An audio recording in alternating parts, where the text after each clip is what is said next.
I'm Cathy Thomas. Joining me today will be Shin Toyoda, the head chef at the acclaimed Sushi Roku in Newport Beach. He has an irresistible take on poke, and he's going to show us the step-by-step secrets. Welcome, Chef. It's such an honor to have you here. Thank you very much. And I know you usually make your poke with tuna. Yes. But there are other fish varieties you can use. Yes. So I just bring for today, from this side is a yellowfin tuna and then big eye tuna. And this is a toro, which is a berry of the bluefin tuna, which is a very, very great for melting in your mouth. And like that.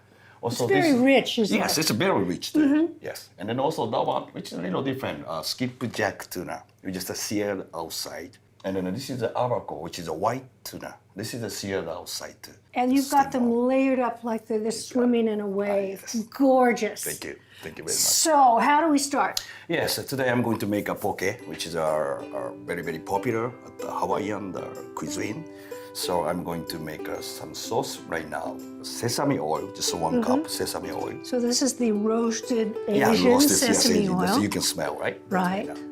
Also, this is the soy. This is we call the tamari, which is the little age. This is kind of a premium soy from Japan. And then also this is the chili oil. So, right. Yes. And chili oil, I assume, is to taste. You don't want to get it too spicy yet too bland. Right. So if you need more spicy, why don't you put in 1 cup and a half, whatever. Just mix together. I just try to cut for the fish right now. I use a big white tuna. Right.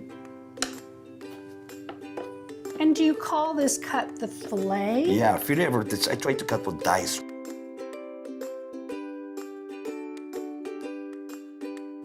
Beautiful little exacting cubes. Yes.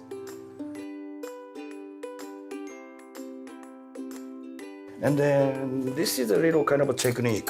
Sesame oil, the first, just a little. This is the cuter fishy flavor, the kill. Right. People like all mixed together, they put it in the one time. It's not great idea. This is a great secret. Yes. And then just a little, that's all right now. Like a 2 tablespoons. This is called sansai, from the mountain vegetable from Japan. Right, and if I go to a big Japanese market, I think they can find this. Yes, even like. And are those vegetables pickled? Yeah, this kind of a pickle. Just one time it's cooked and then marinated for dashi, which means shaving bonito flakes and then kombu kelp. This is a dry seaweed. Dry And seaweed. then this is ogo nori, which is the seaweed. It's very, very crunchy and crisp. It's very good for your health. Just mix together right now. This is a wasabi roots. So if you don't have any wasabi roots, so why don't you use like a powder, just a little sprinkle sesame. So those are toasted just sesame toasted seeds. And I just need a little more texture, which is meaning this is a frying fish eggs. Also, this is a Hawaiian black lava sea salt. This is the most important too. Just a touch of. If you like more spicy, this is a 7 kind of a cayenne pepper from Japan. And the name for that in Japanese is? It's called shichimi. I can't tell you how wonderful this smells. Yeah, right. And it just has such a delicious scent. Then this is a brown rice, and then this is a regular steamed rice. And then instead of rice, you can use for like salad, and then chips, noodle, or pasta. It doesn't matter, So you made really 2 very generous servings. Yes. This is we call a rice cracker. This is the texture. Seaweed. And it's cut into julienne. Yeah. Yes. And you're gathering it in a little haystack. Go on top. Oh, how beautiful is that? Chef, what a delicious experience to have you here today. Thank you so much. My pleasure. Thank you very much. Here's a quick tip from Melissa's. Asparagus and cheese are a marriage made in food heaven. Here's a simple favorite. Roast asparagus topped with crunchy, crisp Parmesan.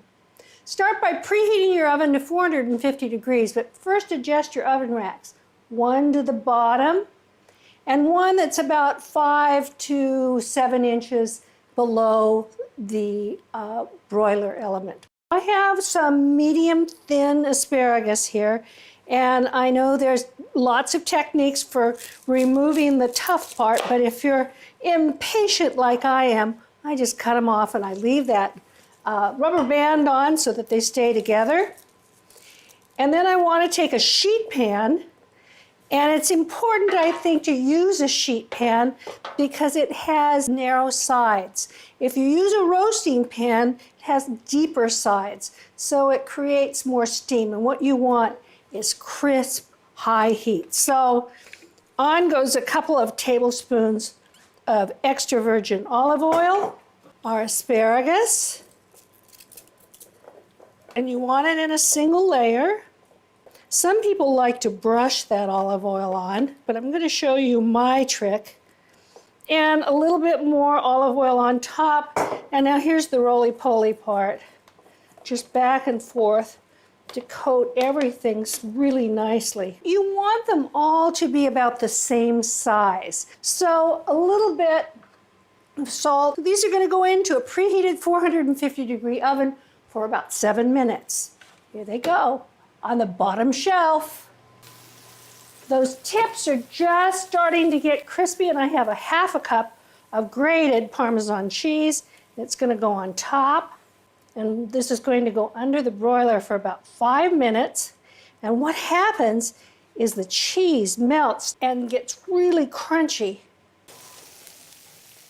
Look at that. If I let this sit for a couple of minutes, the cheese is going to harden up and get really crunchy. Okay, this had just a couple of minutes to rest a little bit. And I'm going to transfer it to this plate. And can you see how it comes off in kind of a little sheet? What could be better than that? The fruit and vegetable aisles are filled with so much potential. Try something new. Have an adventure.